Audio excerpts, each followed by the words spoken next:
और मैं तो आपका बड़ा धन्यवाद करता हूं, आप लोगों ने इन खिलाड़ियों की आवाज़ उठाने का काम किया। मैं आपके चैनल का, आप सभी सोशल मीडिया वालों का और मैं आपका बड़ा बड़ा धन्यवाद करना चाहूँगा कि आपके माध्यम से ये आवाज़ प्रधानमंत्री और गृह मंत्री तक जाए। और मैं आपका इसलिए भी धन्यवाद करता हूँ कि कभी भी कोई काम होता तो सोशल मीडिया ज़रूर आवाज़ उठाता है, तो आप लोग आवाज़ उठाने का काम करते हैं, तो इससे पूरे समाज को पता चलता है। अगर इस तरह की मनमानी, इसकी फेडरेशन की, सरकार की इस तरह की मनमानी चलती रही तो ये देश में जो कुश्ती का सिस्टम है ये बिल्कुल बर्बाद हो जाएगा। मेरे साथ अभी यहाँ पे पहलवान हैं, ये भारत केसरी पहलवान है सितंदर, तो इनके साथ भी एक मामला हुआ। ये कुश्ती जीतते हुए थे और ज़बरदस्ती एक कोच का मामला लेके इनको फेडरेशन से, मतलब इसको कुश्ती से बाहर करने का काम किया। तो ऐसे पता ना कितने पहलवानों का भविष्य बर्बाद करने का काम इस फेडरेशन ने किया है।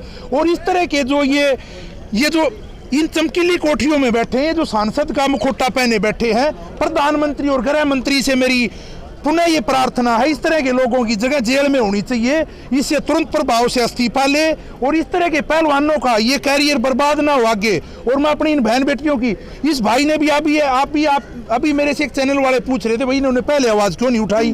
तब आवाज़ उठाने का आदमी होता तभी आवाज़ उठाता है। देखो मोदी जी ने कुछ दिन पहले, तब कोरोना शुरू हुआ, तो मोदी जी ने कहा कि भाई थाली बजा देना, थाली बजाने से कोरोना बाहर। एक प्रभावशाली की, जो प्रभावशाली आदमी होता है उसकी बात फॉलो की जाती है। पूरे देश ने थाली बजाई ना।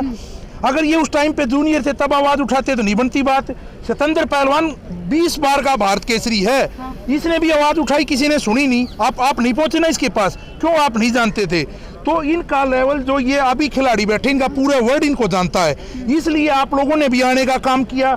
अभी इस खिलाड़ी से भी आप पूछो, इसने आवाज उठाई और हमने भी इसके लिए आवाज उठाई थी, वो सुनाई नहीं दी किसी को। क्योंकि क्यों नहीं सुनाई दी? इसका कद अभी देश पर ही टिका हुआ था। ये अनेकों बार, 2500 बार भारत केसरी बन चुका। पाकिस्तान में जाके, पाकिस्तान में भी ये अनेकों खिताब जीत चुका है, लेकिन इसकी आवाज को नहीं सुना। क्यों नहीं सुना? वो आप लोग बताओ। मेरे से कह रहे थे भाई पहले आवाज क्यों नहीं उठाते, इस भाई ने उठाई थी, ये तुरंत आ गया, ये ऐसे आ गया। ऐसे बहुत खिलाड़ियों ने आवाज उठाई थी, तो उसकी बात को कोई सुनता नहीं, तब तक आदमी उस लेवल पे नहीं पहुंचता। मोदी लगातार खिलाड़ियों की सम्मान करते, नीरज चोपड़ा हो या और भी खिलाड़ी हो, कई आपने भी देखा होगा। हम इसमें प्रधानमंत्री को तो कहीं कहते ही नहीं, प्रधानमंत्री को हम इस मामले में नहीं घसीटते। इस तरह के लोग फेडरेशनों पे पहले से काबिज हैं। पूर्व की सरकार में भी ये अपने इसी पद पे बैठा था, इसी तरह की फेडरेशन। अब कुछ दिन पहले हरियाणा का मामला सामने आया, तो इस तरह के लोग, जूडो हो, कुश्ती हो, वॉलीबॉल हो, फुटबॉल हो, बहुत फेडरेशनों में इस तरह के लोग बैठे हैं। और ये इन पे एक्शन लेना बहुत ही जरूरी है। ये फेडरेशन तोड़ के इस पे सरकारी आदमी बैठा देने चाहिए, क्योंकि सरकारी आदमी को अपनी नौकरी से डर होता है, तो वो इतना गलत काम नहीं कर पाएगा। ये जो सांसद है अपने घर के पास में लखनऊ में कैंप लगाता है, क्यों इनकी दादागिरी चलेगी देश में? अब हम ये इस तरह का दुर्व्यवहार नहीं सहेंगे। अब ये पहलवान एक कॉल हमारे को देंगे तो दिल्ली में तिल गिरने की जगह नहीं होगी, क्योंकि अब तो हम एक कुश्ती जगत के, क्योंकि मैं भी एक कुश्ती जगत से आता हूं, तो हम एक कुश्ती जगत के ही लोग यहाँ इकट्ठे हुए हैं। लेकिन तब समाज की जरूरत पड़ेगी तो इनके पीछे पूरा भारतवर्ष इनके साथ है, और यहाँ पे पूरे देश से लोग आने का काम करेंगे। और लोगों ये भी भ्रमित किया जा रहा है एक दो पहलवान से गलत बयान दिलवा के। यह 99% आप जहाँ भी देखोगे, कोई कॉमनवेल्थ गोल्ड मेडलिस्ट है, कोई एशिया गोल्ड मेडलिस्ट है, सभी लोग यहाँ पे हाजिर हैं।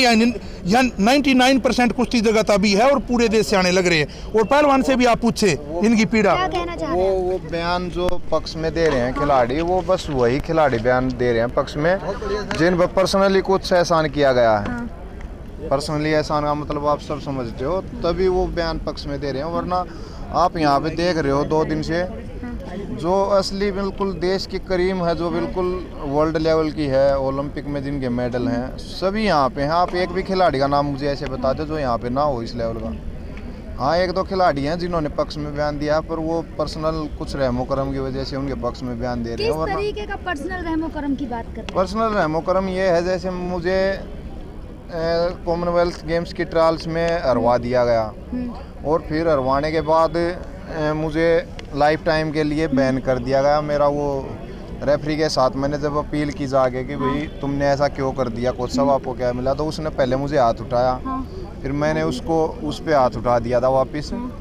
तो उसके बाद मुझे ही लाइफ टाइम बैन कर दिया गया, जबकि वो कोच तब से लेकर आज तक रेफरशिप इंटरनेशनल टूर्नामेंट बैन किया गया, तब आपने आवाज़ नहीं उठाई थी? मैंने तो बहुत आवाज़ उठाई थी। मैंने तो पूरा देश ने देखा था। उस टाइम पे बहुत दिन तक वो मुद्दा चला था, लगभग 2 महीने तक। फिर जो हमारी खाप पंचायत हुई वो इकट्ठा हो गए, यहाँ पे आए भी, इनके कोठी पे, यहाँ पे इनसे मिले भी, इनको रिक्वेस्ट भी की कि भाई ट्रायल्स दोबारा ले लो, जो तगड़ा हो चला जाएगा। पर ट्रायल्स तो लेना दूर पर, इन्होंने इतना कर दिया कि भी चलो इस काम है ना, जो बैन हमने फेडरेशन ने किया वो वापस ले रहे हैं। और उसमें भी आपने जब ऐसा सब कुछ हुआ, क्या आपने प्रधानमंत्री से बात करने की कोशिश नहीं की? सबसे बात करने की कोशिश की, सबको ट्वीट किया गया। और उस टाइम पे सिर्फ एक जो ये खिलाड़ी बोल रहे हैं ना, डर की वजह से ही कोई खिलाड़ी उस मुद्दे में मेरे साथ आगे खड़ा नहीं हुआ। हाँ। पर हम किसी चीज़ से नहीं डरते। हाँ। हम आज भी अपने जो हमारी पहलवानी कौम है उन खिलाड़ी भाइयों के साथ, और हमेशा ज़िंदगी में इनके साथ खड़े रहेंगे, चाहे कितना भी हमें फ्यूचर में भी नुकसान झेलना पड़े, या पिछले कुछ 7-8 महीने से भी मैंने जो नुकसान झेला उसको भी मैंने एक्सेप्ट किया। मुझे उस चीज़ से कोई फ़र्क नहीं पड़ता। हाँ, हम हमेशा इन खिलाड़ियों के साथ खड़े रहेंगे। जो आप पर्सनल रहमो करम की बात कर रहे थे वो मैं यही बता रहा था। जैसे नरसिंह यादव को 2016 का जो ओलंपिक हुआ था, उस टाइम पे नरसिंह यादव डोप के सैंपल में पाए गए थे कि भाई तुमने डोप लिया है, तुम पे बैन कर दिया गया 4 साल का। तो उस टाइम पे खुद अध्यक्ष जी ने प्रधानमंत्री तक की अपनी पहुंच लगा के और नरसिंह को क्लीन चिट दिलवा दी थी नाडा से, और नाडा ने नरसिंह को क्लीन चिट दे दी कि भाई जा तू ओलंपिक में। अब नरसिंह चला गया ओलंपिक में, पर नाडा ने दे दी, वर्ल्ड ने तो एक्सेप्ट नहीं किया ना उसको। वहाँ पर जाने के बाद वर्ल्ड ने उसको फिर से बैन कर दिया कि भाई तुम तो सैंपल पाया गया पॉजिटिव। तो वहाँ से नरसिंह आया, एक देश का खेल कोटे का नुकसान हुआ ओलंपिक लेवल के स्तर पे। दूसरी बात, दिव्या के बारे में भी कुछ ऐसी ही दिव्या जो पक्ष में बोली है कि भाई उसको भी नाडा द्वारा कुछ टाइम के लिए बैन किया गया था, उसका मामला सुलझाया गया। मैं भी उस दिन से चक्कर लगा रहा हूँ फेडरेशन के कि भी मुझे भी माफ़ करवा दिया जाए। मेरा तो कोई सैंपल नहीं हुआ, कभी सैंपल चेक नहीं हुआ, मैं पॉजिटिव नहीं मिला किसी चीज़ में। मैं आज भी बैन हूँ, 4 साल के लिए मुझे बैन कर रखा है। तो उस चीज़ के लिए अब ये बताओ कौन जिम्मेवार है? तो भाई आपको उम्मीद है कि ये मामला सुलझेगा, जो आपके साथ जो कुछ नहीं, मेरा तो सुलझ जाएगा, सुलझते मुझे उस चीज़ से कोई फ़र्क नहीं पड़ता। हम अपनी मेहनत में लगे हुए हैं। पर जो हमारी आने वाली कुश्ती की जो जनरेशन है, हमने 20-25 साल से यही काम कर रहे हैं। हमें पता है भाई इस काम में कितना कष्ट है, कैसे मेहनत की जाती है, कैसे खर्चा चलता है। तो उस चीज़ के लिए